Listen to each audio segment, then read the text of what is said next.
En el libro se presenta a Siddhartha y a su amigo Govinda.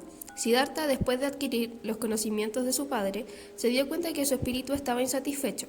Se entera que unos samanas están en el lugar. Le dice a Govinda que quiere ir con ellos. En un principio, el padre no le deja, pero después cede ante la decisión del hijo.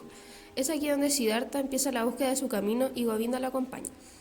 Al alcanzar a los samanas, se unen a ellos. Después de ser aceptados, tuvieron que ayunar.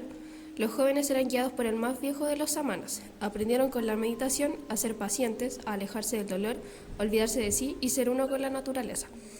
Pero Siddhartha queda insatisfecho. Después de 3 años llega a ellos el rumor de Gotama. Govinda comenta que quiere conocerlo. Siddhartha había dejado de creer en los conocimientos transmitidos por los maestros. Hablaron con los samanas y partieron a conocer a Gotama. Los dos jóvenes llegaron hasta el jardín donde estaba el sublime que predicaba su doctrina para liberar al hombre del sufrimiento. Después de escucharla, Govinda decide unirse a ellos. Al día siguiente, Siddhartha habla con Gotama.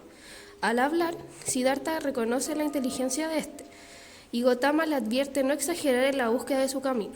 Siddhartha se despide de Govinda reconociendo que éste ha encontrado su propio sendero. Al abandonar el bosque, se da cuenta que algo ha muerto para él. Reflexiona sobre sus sentimientos y se da cuenta que buscaba en los maestros algo que no podían darle. Comprende que ahora es un hombre, se da cuenta que no tiene casa ni amigos, cosa que no se había dado cuenta antes. Sabe que es el estremecimiento del despertar. Conoce su yo, con este conocimiento se levanta y camina hacia la casa del Padre. A cada paso Siddhartha aprendía algo nuevo. Contemplaba el mundo con ingenuo, pensando solamente en gozar. Llega a la orilla de un río y pasa la noche con un barquero que le recordó a Gotama. Pensó en él y en cómo un día, escuchando su voz interior, no necesitó de ayunos ni sueños, solo someterse a su yo, que es también el Atman. Al día siguiente le pidió al barquero que lo lleve a la otra orilla del río. Este le dice que no tenía que pagarle, ya que el río le ha enseñado que todo regresa, incluido él. Luego, Siddhartha se dirigió a un pueblo en donde conoce a Kamala, una cortesana quien la traía.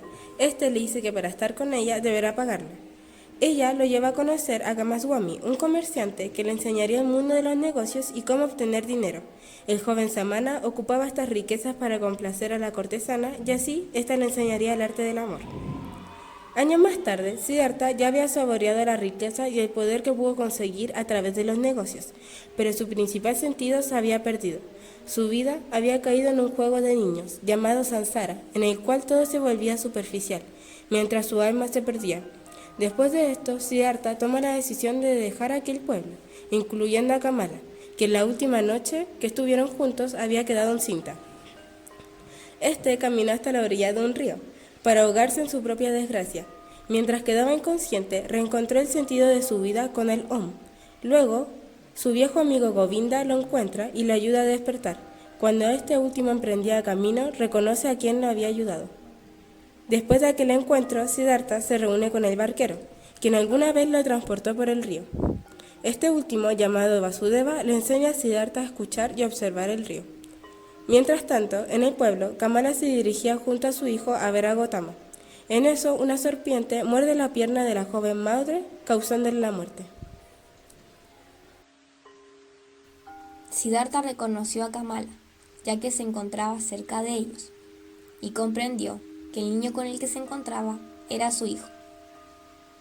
Con la muerte de la madre, Siddhartha y Vasudeva recibieron al niño. Su hijo era un niño muy consentido. Siddhartha esperaba que con el tiempo cambiara, pero no sucedió, ya que no se acostumbró a la vida de los barqueros, por lo que un día se fue en una de las balsas y nunca volvió. Los intentos de su padre por encontrarlo fueron en vano.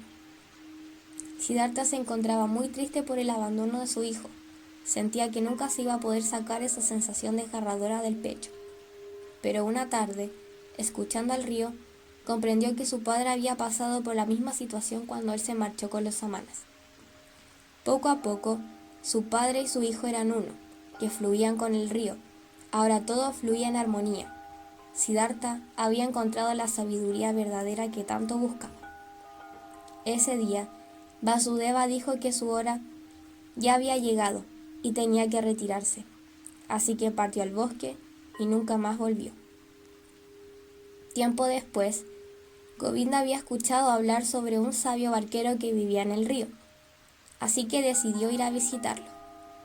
Cuando lo encontró, hablaron del conocimiento que puede ser transmitido, pero no así la sabiduría, sobre la inexistencia de las verdades únicas, sobre el tiempo y la perfección de cada instante, sobre la inexistencia del pecado para el espíritu, sobre amar a las cosas, no así las palabras con las que se comunican las cosas y las doctrinas. Govinda no sabía que se trataba de Siddhartha, y cuando lo descubrió, antes de marcharse, pidió algo que pudiera llevarse, algo que le ayudara a encontrar su nirvana. Siddhartha le besó la frente, y Govinda vio rostros de personas, un pez, un asesino, cabezas de animales, muchas imágenes, todas fluyendo. Ninguna moría, sino se transformaba, renaciendo siempre con una nueva apariencia.